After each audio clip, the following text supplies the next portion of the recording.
Coach, 2 years for you now in this league, 4 new teams. Things look a little different. So will your team. What do you take away from last year that is sort of maybe building blocks or things that you know have to happen for your group to have success this season in Waco? Yeah, I think when you look at last year, obviously we had injuries. Dre wasn't able to get eligible. I think the silver lining is that Dariana Littlepage-Buggs, unanimous freshman of the year in the league, Bella Fauntleroy, they played huge minutes for us. They were going to play one way or the other, but the volume of minutes that they played, the importance of the minutes that they played against big-time opponents in a big-time league, I think sets them up, sets our team up to have the depth and confidence to sustain potential injuries which happen in our sport. And so hopefully our depth gets to come through this year, which we thought it would last year. Now that you've got 2 of these key players that are here with you today, and Asia and Dre, and they're going to be able to get back out on the floor, hopefully for the entire year. You mentioned Dariana, the Big 12 Freshman of the Year ago. You've also got the preseason newcomer of the year coming from Kentucky, and Jada Walker. How are all of these new faces blending? What's it been like at practice? Where do you see some of the peaks and the valleys that this group is going to have to address? Yeah, I think the advantage to our foreign trip this summer was getting an additional 10 days in the gym in July and really starting to put in those building blocks, work Asia back into action, really understand where we can move Dre around. And then the newcomers, just learning how we play the system, the style. We always talk about everyone says they want to play fast, but it's hard to play fast, and you've got to learn to play fast. And there's a difference between playing with pace and playing out of control. So really understanding what that looks like. I think our roster sets up to have a lot of versatility. I think we can play small. We've obviously been really small on the perimeter the last 2 years.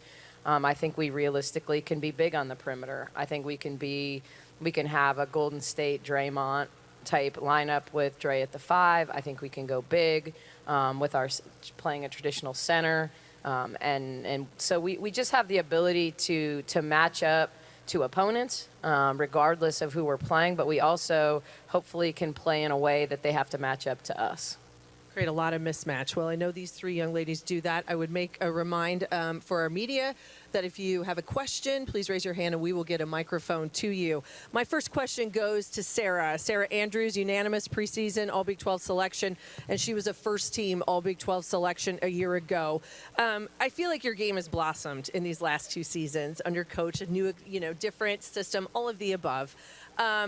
Key scorer, you've been a playmaker for your team. So what did you focus on in the offseason? Where did Sarah Andrews say, hey, I've got to be better heading into this season? Well, first off, thank you.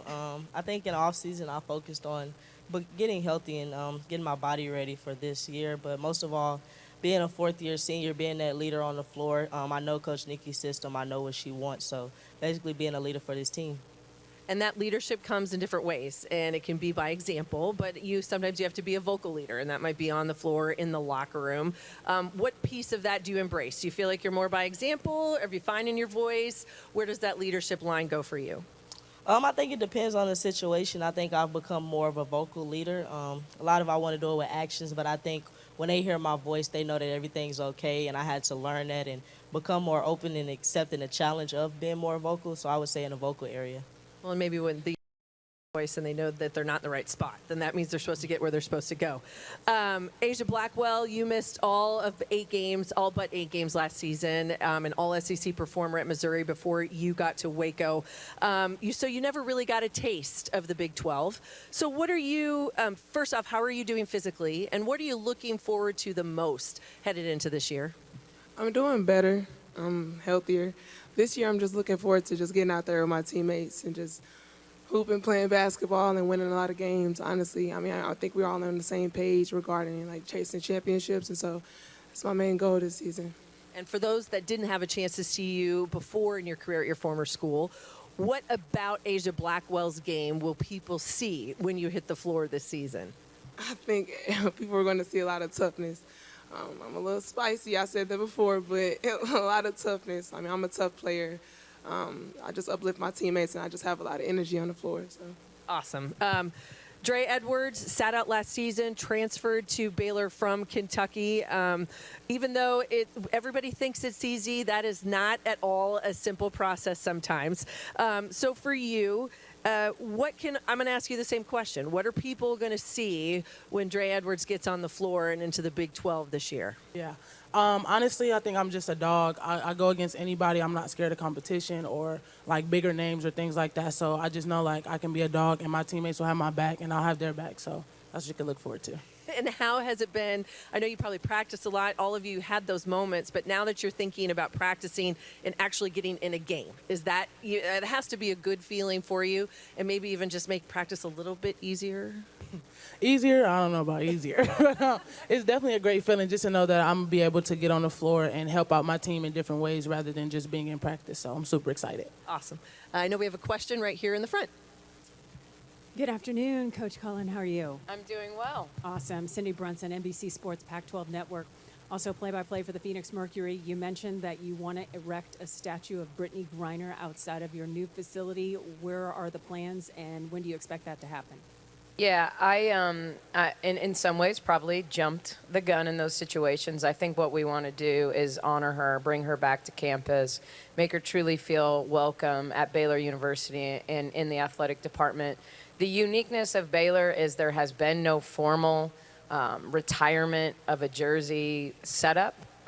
We have honored jerseys, but when you think about even the RG3s and some of the great track athletes we've had, like Michael Johnson, we have tracks named after them, we have statues, but they don't formally have jerseys retired. So working on that formal process to be able to do that for her in due time. But in the meantime, we want to make sure she feels welcome back and do some kind of a celebration this year for her and try to make more formal plans going forward. But we're excited to get BG back to Baylor for sure. Coach, I know in your first 2 years, you've talked a lot about how difficult this league is, and now you've added 4 new teams.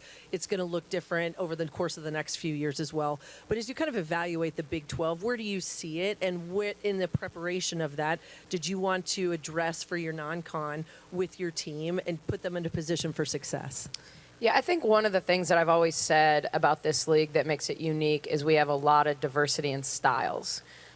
We have teams that stretch you out and shoot the three. We have physical, defensive-minded teams that are super athletic, and we have a little bit of everything in between. And so I think you get some of that with each of the teams that we've added. You just don't see necessarily, hey, everybody's a power style or everybody's, a finesse-type skill team. And so I think the new teams continue to bring that. I think the Big 12 name will lift those teams up in recruiting, and I think they'll continue to get better.